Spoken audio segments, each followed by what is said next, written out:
فَأَمَّا الْإِنسَانُ إِذَا مَا ابْتَلَاهُ رَبُّهُ فَأَكْرَمَهُ وَأَنْعَمَهُ فَيَقُولُ رَبِّي أَكْرَمَنِ۔ انسان کا حال عجیب ہے، جب اسے اس کا رب آزماتا ہے، نعمتیں دیتا ہے، عزت دیتا ہے دنیاوی، وہ کہتا ہے میرے رب نے مجھے عزت دی۔ وَأَمَّا إِذَا مَا ابْتَلَاهُ فَقَدَرَ عَلَيْهِ رِزْقَهُ، اور جب وہ آزماتا ہے اسے اور اس کا رزق جو ہے تنگ کر دیتا ہے، فَيَقُولُ رَبِّي أَهَانَنِ، تو کہتا اللہ نے مجھے ذلیل کر دیا۔ کلا، ہرگز نہیں۔ یہ بڑا لطیف مقام ہے قرآن مجید کا، بہت کم لوگ اس کی گہرائی میں اتر سکے۔ اس میں برائی کیا ہے؟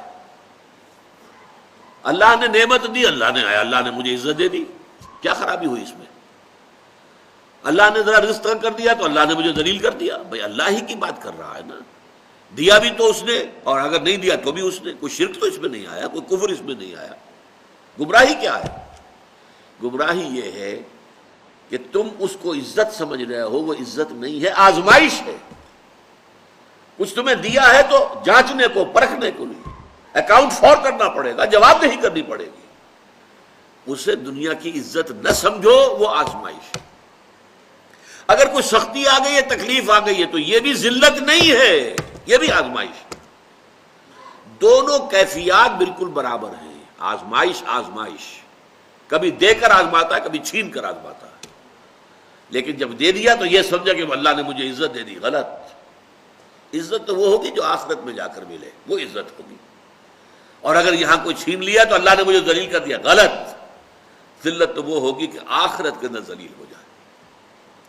اس کا اگلا ایک اور سٹیپ بھی ہے۔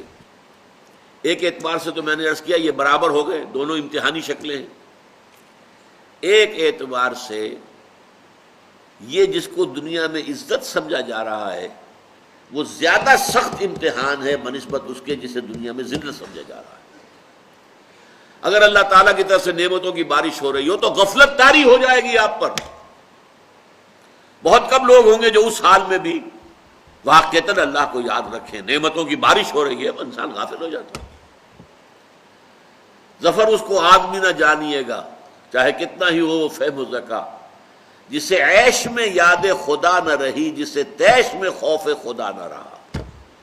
عیش میں یاد خدا نہیں ہوتی، عیش میں تو ہے، کھا رہے پی رہے عیش کر رہے، یاد خدا کہاں آئے گی؟ تکلیف میں اللہ یاد آتا ہے، اللہ کو پکارتا ہے، دعائیں کرتا ہے، گڑ گڑاتا ہے۔ تو امتحان کون سا زیادہ سخت ہوا؟ وہ امتحان زیادہ سخت ہو گیا جس میں غفلت طاری ہو۔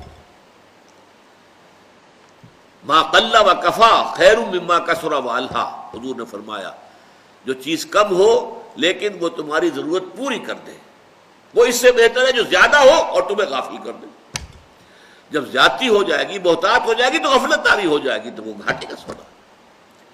یہ نقطۂ نظر انسان کا ہو جانا چاہیے دنیاوی حوادث اور دنیاوی مصائب کے بارے میں، اگر اس کے دل میں ایمان ہے۔